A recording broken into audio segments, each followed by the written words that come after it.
तीसरे चरण का मतदान हो चुका है और यूपी में चरण वाई चरण जो है जो सियासी पारा है वो लगातार बढ़ता जा रहा है। अब कांग्रेस के गढ़ कहे जाने वाली अमेठी और रायबरेली भी अब अगले चरण में कहीं ना कहीं मतदान होंगे, चौथे और पाँचवें में। लेकिन उसकी तैयारियां कैसे चल रही हैं, सोशल मीडिया की इंचार्ज है हमारे साथ पंखुड़ी पाठक जी। किस तरीके से, चूँकि अब आप अपनी गढ़ की ओर बढ़ रही हैं। देखिए, आज के समय में जो लगातार जो झूठ प्रधानमंत्री जी द्वारा और पूरी भाजपा के द्वारा जो बोले जा रहे हैं, जनता खुद उन्हें उजागर करने का काम कर रही है। जनता आज परेशान है इनके लगातार झूठों से, इनकी वादा खिलाफी से, और साथ ही साथ जो हमारे भी सोशल मीडिया के साथी हैं वो लगातार इनके झूठों को उजागर करने का काम कर रहे हैं। और जो इनका षड्यंत्र है, आने वाले समय में हमारे लोकतंत्र को खत्म करने का, संविधान को खत्म करने का, आरक्षण को खत्म करने का, उसको भी उजागर कर रहे हैं। आचार्य प्रमोद कृष्णम का कुछ दिन पहले बयान आया था, 2 दिन पहले, उसे किस तरीके से देख रहे हैं आप? देखिए, ये सब भारतीय जनता पार्टी की स्ट्रैटेजी है।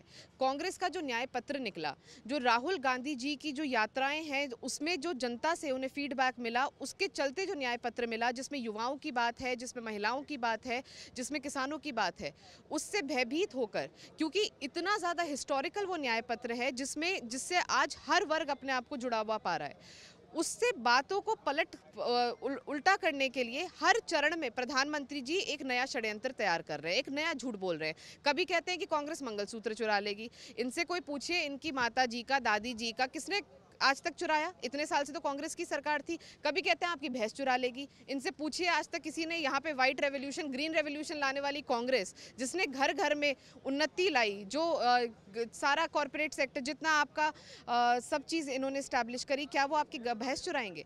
तो तरह तरह के झूठ बोले जा रहे हैं। उसी श्रेणी में ये झूठ भी जो राम मंदिर से जुड़ा बोला गया है, ये स्ट्रैटेजी के तहत हुआ है। इसको पहले उन्होंने प्रमोद जी से बुलवाया, फिर उसको उन्होंने खुद दोहराया। तो ये सिर्फ स्ट्रैटेजी है ध्यान भटकाने के लिए।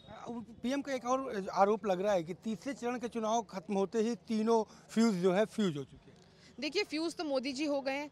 आज इतने फ्यूज़ हो गए हैं कि प्रधानमंत्री होने के बावजूद उनको खुले मंचों से हिंदू मुसलमान की बात करनी पड़ रही है।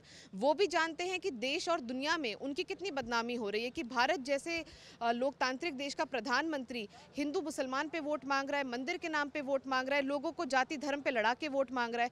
लेकिन वो ये भी सहने को तैयार हैं, वो ये कलंक भी लेने को तैयार हैं, और उसके बाद भी वो हिंदू मुसलमान पे वोट मांग रहे हैं। तो भारतीय जनता पार्टी आज 3 फेज के बाद पूरी तरह से फ्यूज हो चुकी है और बहुत जल्दी सत्ता से बाहर जाने वाली है। अगला सवाल मेरा ये है कि पीएम ये कह रहे हैं कि चुनाव शुरू होते ही कांग्रेस और राहुल गांधी अडानी अंबानी की बात करना, गाली देना भूल गए हैं, क्योंकि कितना जो है बोरे माल आया है।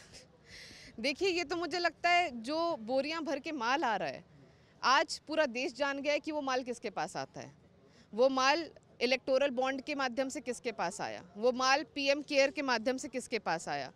तो किसके साथियों को माल कमवाया जा रहा है पिछले 10 साल से, वो भी आज जनता जान गई है। और ये जो अडानी अंबानी की बात है, ये राहुल जी नहीं कहते हैं, ये पूरा देश कहता है कि 2 लोगों के हाथ में मोदी जी ने इस देश को सौंप दिया। देश के सारे संसाधन जो पिछले 70 वर्ष में कांग्रेस ने बड़ी मेहनत से देश के साथ, देश के नागरिकों के साथ मिलकर बनाए थे, उन संसाधनों को अंबानी अडानी के हाथ में दे दिया।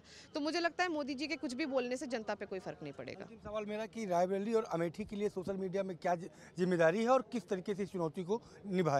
देखिए, आपके जैसे जितने भी पत्रकार साथी रायबरेली और अमेठी में जा रहे हैं, जनता उन्हें स्वयं बता रही है कि आज वो कांग्रेस पार्टी के बारे में क्या सोचती है। जनता खुद ये सवाल का जवाब दे रही है कि स्मृति ईरानी जी से वो लोग कितने त्रस्त हैं, कितने परेशान हैं, और किस तरह से पूरी गुंडागर्दी से अमेठी में वो अपना राज यहाँ पे कायम करने का प्रयास कर रही हैं।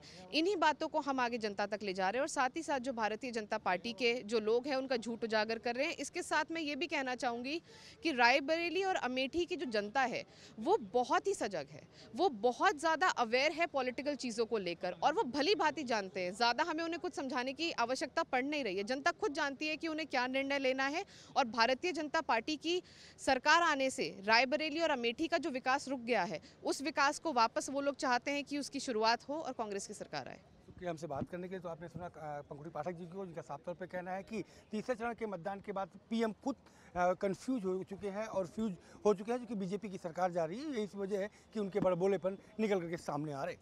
यहाँ पर पर्सन शुभम पाल के साथ संजय प्रताप सिंह, भारत समाचार, अमेठी।